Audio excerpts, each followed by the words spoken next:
읽고 지금은 아가서를 읽고 있습니다. 무슨 얘긴고 하니 우리 교회가 올해부터는 공식적으로 매일 성경 가지고 매일매일 말씀을 나누고 있어요. 새벽 기도회 때는 계속 그걸 가지고 하고 있습니다. 우리 교인들이 이 지역 기반이 조금 약합니다. 그래서 멀리 계시는 분들이 많아서 교회에 오지 못한다 할지라도 각 삶의 자리에서 하나님 말씀 같이 묵상할 수 있도록 하는 방법으로 이 큐티라고 하는 방법들을 시도하고 애를 쓰고 있는 가운데 있습니다. 그 큐티 말씀 묵상 하고 있는데 거기에 보면 이제 누가복음을 지난주에 다 마치게 되었던 것이죠. 누가복음 마지막 장, 누가복음 24장까지 있습니다. 마지막 장을 보면 엠마오로 가는 두 제자 이야기가 나옵니다. 부활주의를 보낸 주간이라 그 이야기가 더 마음에 와닿지 않았나 저는 개인적으로 그렇게 생각하는데요. 오늘 함께 그 엠마오로 가는 두 제자 이야기를 통해서 부활하신 예수님에 대해서 또한 부활 신앙에 대해서 함께 나눌 수 있기를 원합니다. 누가복음 24장 전반부를 보면은 여제자들이 늘 이 여제자들, 여성 동지들이 잘합니다. 처음으로 찾아갔어요. 새벽녘에 안식 후 첫날 찾아갔더니 어떻게 됐어요? 무덤 문이 열렸어요. 봤더니 시신이 없습니다. 아이쿠야 큰일 났다. 사고가 터졌구나 하고 걱정하는 가운데 천사가 나타나서 얘기하죠. 예수님께서 예전에 말씀하셨던 대로 부활하신 것이니 걱정하지 말아라 라고 얘기해요. 이 이야기를 듣자 여제자들이 어떻게 합니까? 급한 마음에 뛰어오죠. 그래서 제자들에게 전합니다. 시신이 없어졌다. 근데 그 옆에 있는 사람이 어느 복음서에서는 천사라 그러고 어느 복음서에서는 흰옷 입은 청년이라 그러고 하는데 하여튼 어떤 사람이 부활하셨다라고 얘기했다라고 그 소식을 전합니다. 이 소식을 들은 사람 중에 베드로가 있었어요. 베드로는 급히 일어나 가지고 달려갑니다. 어디로요? 무덤으로 막 달려가서 찾아봅니다. 그리고 확인해요. 개정 성경은 확인 후에 베드로에 대해서 이렇게 기술하고 있습니다. 12절 말씀. 누가복음 24장 12절 말씀. 베드로는 일어나 무덤에 달려가서 구부려 들여다보니 세마포만 보이는지라 그 된 일을 놀랍게 여기며 집으로 돌아가니라 그랬습니다. 여기 보면 예상하고 조금 달라요. 우리 생각 같아서는 이 부활이 되었다는 것을 믿고 베드로가 기뻐하며 사람들에게 뛰쳐갔다라고 얘기할 것 같은데 그렇게 쓰지 않아요. 놀랍게 여기며 이게 뭐지? 이러면서 근심 걱정 가운데 집으로 갔다라고 그렇게 쓰고 있는 것입니다. 아직 베드로 및 많은 제자들이 예수께서 부활하셨다는 소식을 들었으나 뭐예요? 믿지는 못했던 거예요. 의심을 가지고 있었다는 것입니다. 그리고 오늘 본문에 엠마오로 가는 두 제자 이야기가 그 다음에 딱 들어가 있어요. 엠마오로 가는 두 제자. 엠마오 동네 이름이죠. 예루살렘으로부터 한 100km 정도 떨어져 있는 25리 맞나요? 네, 100km 정도 떨어져 있는 그 동네인데 예수님의 제자였던 그들이 예수님의 죽음의 소식을 들었어요. 예수님께서 부활하셨다는 소식도 들었습니다. 그러나 그 제자들은 어떻게 해요? 자기 동네로 가는 거예요. 엠마오로 내려가는 것입니다. 가는 길에 못내 아쉬웠어요. 그래도 우리 스승 예수께서 가르쳐 주신 게 어마어마한 것이었는데 그분이 죽어서 너무너무 안타깝다. 너무너무 안타까운 마음에 예수님에 대한 이야기들을 가지고 계속 엠마오 갈 때까지 이야기를 합니다. 그렇게 이야기를 나누고 두 사람이 가고 있는데 그 두 사람과 보폭을 맞추는 또 한 사람이 등장하게 됩니다. 그분이 누굽니까? 부활하신 예수님. 근데 이 부활하신 예수님에 대해서 이 예수님에 대해서 이야기하며 가고 있는 이 두 제자에게 부활하신 예수님께서 함께 가고 있는데 예수님 얘기를 하면서도 그분이 예수님인 줄을 몰랐다는 거예요.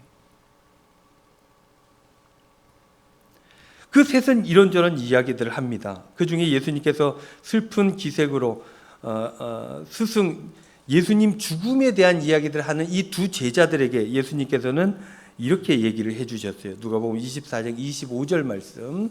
이르시되 미련하고 선지자들이 말한 모든 것을 마음에 더디 믿는 자들이여, 그리스도가 이런 고난을 받고 자기 영광에 들어가야 할 것이 아니냐 그랬습니다.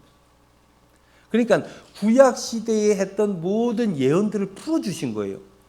그 예언들, 메시아 사상, 메시아를 헬라어로 바꾼 게 그리스도 아닙니까? 크리스투스.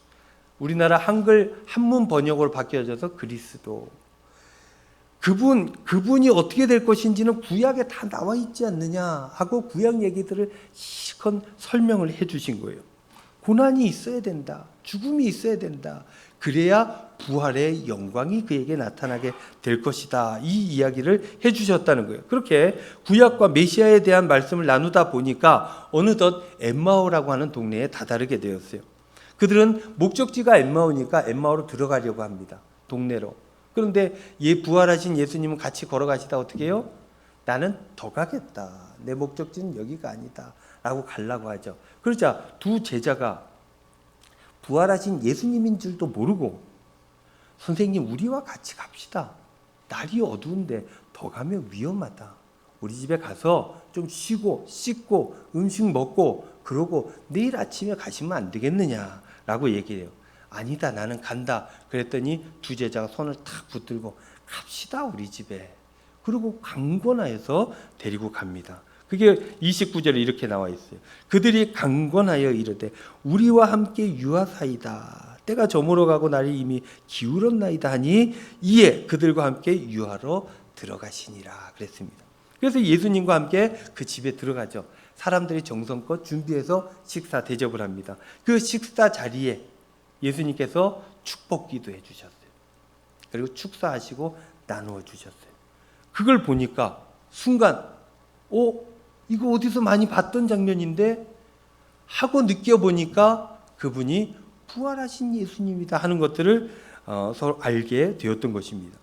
부활하신 예수님인데 라고 알자 두 명이서 그런데 라고 하자 예수님은 그 이후로 눈에 보이지 않았다 라고 성경은 기록하고 있습니다. 여러분, 이 두 제자 이 이후로 어떻게 얘기했습니까? 33절 말씀. 곧 그때로 일어나. 밥 먹다 말고 일어난 거예요. 예루살렘에 돌아가 보니 11제자 12제자 중에 한 명은 죽었잖아요.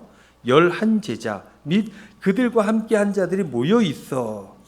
바로 일어나 가지고 예수님 부활하신 것을 딱 보고 이해하고 확인하자마자 바로 일어나서 예루살렘으로 갔다는 거예요.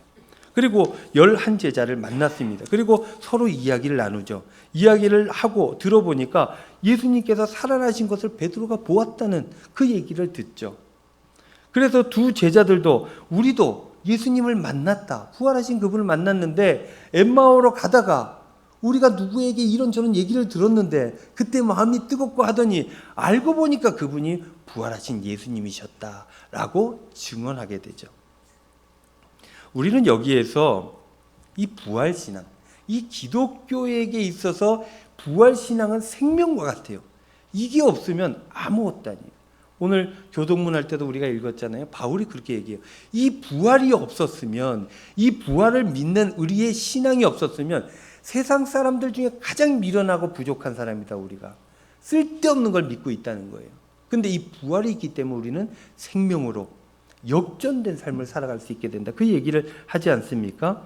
이 부활신앙이 이만큼 중요한 것인데 이 부활신앙은 어떻게 형성이 되어지는가에 대해서 오늘 누가복음 24장을 통해서 우리는 볼 수 있게 된다라는 거예요.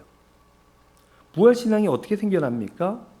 처음에는요, 이게 없었어요. 부활신앙이. 부활이라고 하는 사고는 있었어요. 그러나 예수님께서 부활하셨다는 생각을 아무도 하지 못했어요. 알았다면 제자들이 도망갔겠습니까? 무서워했겠습니까? 알고 있는데 근데 모두들 도망가고 무서워하고 두려운 가운데 빠져 있었다는 거예요. 아무도 이것을 믿지 못했어요. 그런데 이 부활신앙이 최초 생겨나기 시작한 것이 무엇입니까? 바로 전에 듣는 이야기로 생겨나게 시작됩니다. 여제자가 뛰어갔어요. 그랬더니 예수님 부활하셨대요. 그 소식을 처음으로 듣습니다. 그리고 제자들이 달려가서 전하죠. 제자들도 어떻게 해요? 이 여제자를 통해서 듣게 된 거예요. 그리고 이 소문이 쫙 퍼지게 됩니다. 그래서 사람들이 이 이야기를 듣게 되는 거예요. 듣는 것이 시작입니다. 여러분, 말씀 듣는 것, 예배 드리고 말씀 듣고 하는 것, 이게 뭐 별 관성처럼 우리의 그냥 신앙 생활처럼 여겨지지만 이게 살리는 일입니다. 이게 믿음의 시작이에요. 그래서 로마서 10장 17절 말씀에 보면 그러므로 믿음은 들음에서 나며 들음은 그리스도의 말씀으로 말미암느니라 그랬어요. 예수님의 말씀을 듣는 것 자체가 신앙의 시작이다라는 거예요. 제자들도 예수님의 부활에 대한 이야기를 들었어요. 그래서 믿음이 생겨납니다. 그러나 완전하지 못하죠. 완전히 믿지 못해요. 24장 12절 말씀 보면 베드로는 일어나 무덤에 달려가서 구부려 들여다보니 세마포만 보이는지라 그 된 일을 놀랍게 여기며 집으로 돌아가니라. 아무 역사가 일어나지 않은 거예요. 뜨뜻미지근합니다. 부활인가? 정도로 생각했다는 거예요. 베드로가 예수님의 부활을 이때 확실히 믿었다면 베드로의 성품상 난리가 났을 것입니다. 근데 아직 믿지 못했던 거예요. 그래서 조용히 생각하면서 집으로 갔다는 것입니다. 여러분, 머리로 아는 것과 이 안에 믿음이 생기는 것은 전혀 다른 일입니다. 여러분들 기독교에 대해서는 학교에서도 우리가 배웁니다. 예수라고 하는 존재를 모르는 사람이 없어요. 학교에서 배운 사람들은 모르는 사람이 없어요. 그러나 그것을 안다고 해서 다 신앙이 있는 게 아닙니다. 신앙은 다른 종류의 이야기고 다른 삶이고 다른 에너지인 겁니다. 그럼 믿음이 어떻게 생겨나는 것입니까? 누가복음 24장을 보면 우리가 알 수 있게 되는데 엠마오로 가는 두 제자 이야기 우리가 나누었지 않습니까? 두 제자는 부활하신 예수님과 함께하고 있음에도 불구하고 예수님을 알아보지 못해요. 예수님을 알고 있다고 생각했지만 알아보지는 못하는 거예요. 그러니 부활도 믿을 수가 없었습니다. 그런데 예수님께서 하신 구약 말씀을 전해 듣습니다. 그때 이 안에서 뭔가가 몽글몽글 뜨거워지는 게 느껴져요. 들음으로 인해서 뭔가가 시작되게 된다는 것입니다.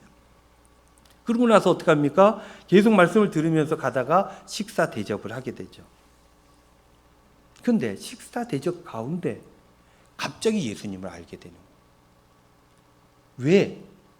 엠마오로 가는 두 제자 이야기가 이때 이 중간에 마지막 포인트에 들어갔고 왜 이런 식의 우리가 생각하지 못한 형태로 이야기가 전개되고 끝이 났는가는 우리가 의구심을 품어봐야 돼요. 어떤 메시지가 있다라는 것들을 생각해 봐야 한다는 것입니다. 제자들이 예수님께 식사 대접을 했어요. 굳이 모여서 자신의 것을 내어드렸습니다. 그렇게 하지 않아도 돼요. 잘 가십시오. 고맙습니다 하고 헤어져도 됩니다. 근데 강권해서 모시고 와요. 그리고 굳이 자기의 것들을 내어놓고 대접을 합니다. 내 시간, 내 음식, 내 마음, 나의 것을 내어놓고 헌신하고 봉사하는 삶의 모양새, 이 과정에서 예수님을 알아보게 되었다라는 거예요. 그 이야기를 하고 있는 것입니다. 믿음은요, 들음에서 나는 것인데 깨달아 알아지는 것, 실제 마음에 확 들어오는 것은 삶의 실천이 있어야 알게 된다는 거예요. 예수님의 사랑을 여러분들 어떻게 합니까? 성경책을 보고 이런 게 있구나 라고 알 수 있어요. 그러나 삶의 자리에서 깨우쳐야 돼요. 사랑해 본 사람이 사랑을 아는 거예요. 헌신해 본 사람이 그 마음을 아는 것입니다. 주님 뜻대로 살아본 사람이 주님 마음을 아는 거예요. 실천이 중요합니다. 기독교는 행함의 종교예요. 예수님의 사랑을 그냥 알 수는 없어요. 삶의 자리에서 알아지는 거예요. 누가복음 24장에 엠마오로 가는 두 제자 이야기는 그것을 우리에게 알려주고 있다라는 거예요.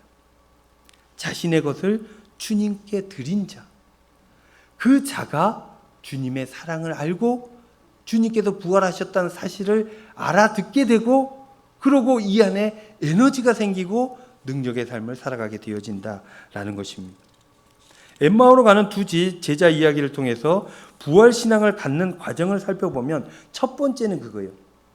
들음으로 인하여서 마음이 뜨거워지는 것.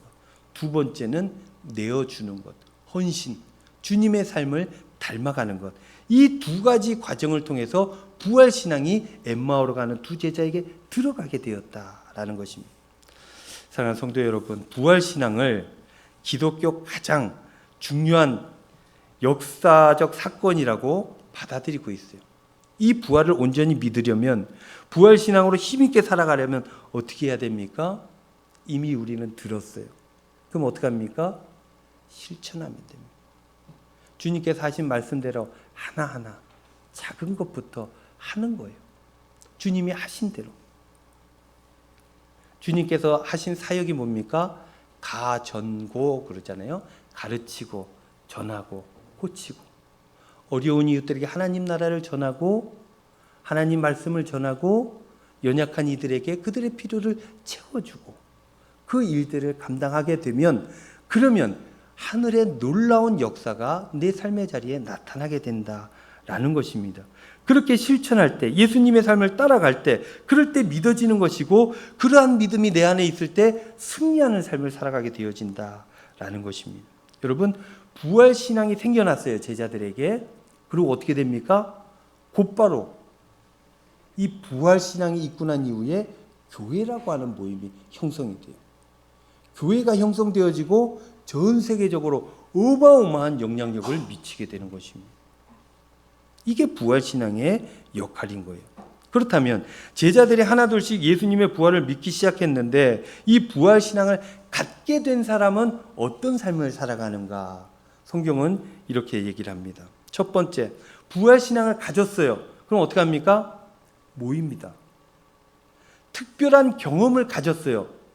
그럼 그 경험을 공유하는 사람들끼리 모이는 거예요. 그 모임이 엄청 힘이 있게 됩니다. 개인별로 있으면 힘을 못 씁니다. 그러나 그 공동의 경험을 가진 사람들이 모이게 되면 역사가 일어나게 된다는 거예요. 놀라운 경험을 했다면 모이는 겁니다. 그게 자연스러운 일이에요. 예수님에 대한 이야기들, 예수님과 함께 했던 그 경험들, 예수님의 말씀들, 그런 것들을 모여서 재구성합니다. 그래서 예수님의 뜻을 좀 더 구체적으로 만들어가게 된다는 것입니다. 그렇게 예수님을 재구성한 이후에 그들은 어떻게 합니까? 두 번째, 첫 번째는 부활신앙 가진 사람은 모이는 거고, 두 번째는 전하는 겁니다. 엠마오로 가는 두 제자도 예수님 만난 사실, 그 사실을 딱 알고 어떻게 합니까? 바로 예루살렘으로 가요. 모입니다. 그래서 뭐예요? 전합니다. 난 부활하신 주님을 만났다. 그리고 예수님께서 이런 말씀을 해주셨다라고 그것을 전하는 것입니다. 누가복음 24장 46절, 48절 말씀 보면 또 이르시되 이같이 그리스도가 고난을 받고 제3일에 죽은 자 가운데서 살아날 것과 또 그의 이름으로 죄사함을 받게 하는 회개가 예루살렘에서 시작하여 모든 족속에게 전파될 것이 기록되었으니 너희는 이 모든 일의 증인이라 그랬습니다. 예수님께서요, 이거 진짜 누가복음 진짜 마지막 부분입니다. 예수님께서 승천하시기 전에 제자들 모아놓고 한 얘기가 뭐예요? 너희들은 증인이 돼야 된다. 증인의 삶을 살게 될 것이다. 증인이 뭡니까? 이 부활을 경험한 자, 나는 보았다, 들었다, 느꼈다 하는 것을 재판에서 증거처럼 이야기하는 사람이 증인 아닙니까? 그것을 세상에 나가 이야기하는 사람, 전하는 삶을 살게 될 것이다. 이게 너희를 살리게 될 것이고, 이게 천국으로 이어지는 삶으로 연결되게 될 것이다. 예수님께서 그렇게 말씀해 주셨다는 거예요. 그렇습니다. 부활신앙 가진 사람은 어떻게 해요? 일단 모이기를 힘써요. 그리고 두 번째로 모였다가 흩어지면서 하여튼 복음을 전해요. 내 신앙을 전하고 부활하신 주님을 전하고 세상이 어떻게 아름답게 변해질지를 이야기하고. 사랑하는 성도 여러분, 열심히 모이시기를 바랍니다. 예배 시간에 열심히 모여야 돼요. 중요합니다. 그냥 안 하면 찝찝하니까 하는 게 아니에요. 온전히 예배드림이 생명 살림과 직접적으로 연결되어 있다는 거예요. 그리고 여러분들 혼자서 하나님 나라 선포하고 이게 어렵습니다. 안 돼요. 그래서 그 옛날부터 모이는 것입니다. 우리는 그래서 모이는 거예요. 성경에도 보면 모이기를 힘쓰라 그랬어요. 그게 다 이유가 있고 그만한 능력이 나타나기 때문인 것입니다. 그리고 모여서 또 뭐가 중요합니까? 함께 식사하는 게 중요해요. 우리 교회에 이렇게 등록 안 하시지만 오시는 분들 있잖아요. 식사 초대를 잘 해야 됩니다. 그냥 가시는 분들 없게 잘 모셔서 함께 식사할 수 있도록. 여러분, 밥을 같이 먹는다는 건 굉장히 큰 의미가 있어요. 밥을 안 먹으면 어떻게 됩니까? 사람은 죽어요. 먹어야 돼요. 그래서 밥을 먹는다는 것은 안 먹으면 죽는다는 걸 공개적으로 보여주는 거예요. 가장 연약한 인간 존재의 가장 연약함을 서로 나누고 있는 게 식사를 나누는 것입니다. 그래서 주님께서 늘 이 식사 나눔을 중요하게 여겼어요. 바리새인이 예수님을 욕할 때 뭐라 그럽니까? 먹고 마시기를 즐겨하는 자라 그랬어요. 어떻게든 맨날 모여가지고 먹고 한다는 거예요. 그게 흥청망청은 아닙니다. 어려운 이들과 함께 음식들을 나누는 거예요. 이게 중요합니다. 엠마오로 가는 두 제자 보십시오. 밥 먹을 때 예수님 알아보게 되었어요. 중요합니다. 그래서 모여서 예배드리고 또 함께 밥 먹고 하는 것은 부활신앙을 가진 자로서 무조건 해야 되는 일이다라는 것이죠. 그리고 그렇게 돼서 영적으로 거듭나고 새로워지고 힘을 얻게 되면 어떡합니까? 나아가서 복음을 전해야 된다는 거예요. 주님께서 부활하신 그 사실을 전해야 한다는 거예요. 죽음 다음이 있다는 걸 얘기해야 돼요. 세상 사람들은 죽음 이후가 죽음으로 끝입니다. 그러니까 그 죽음이 얼마나 두렵습니까? 그것 때문에 두려움을 가지고 살아가는 거예요. 그러나 우리 믿는 사람들, 부활신앙을 가진 사람들은 이야기하는 거예요. 죽음 이유가 있다.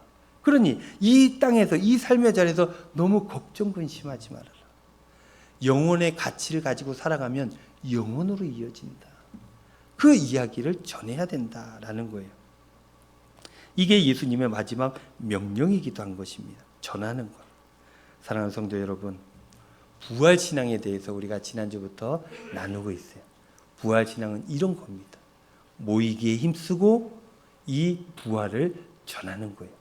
온몸으로 전하는 겁니다. 입으로 전하는 게 첫 번째예요. 나머지는 온몸으로, 내 삶으로, 내가 부활을 믿는 그 삶으로 보여줘야 돼요. 그러면 여러분들을 보면서 아, 부활이 있는가 보다 사람들은 생각하게 되죠. 이게 큰 일입니다. 그럴 때 복음이 전해지는 것입니다. 부활신앙이 전해지는 것입니다. 그렇게 모이고 전하셔서 부활신앙을 가진 자로서 하나님 앞에 영광 돌리고 온전하게 힘있게 살아가시는 저와 여러분들 다 될 수 있기를 우리 주님의 이름으로 축원드립니다.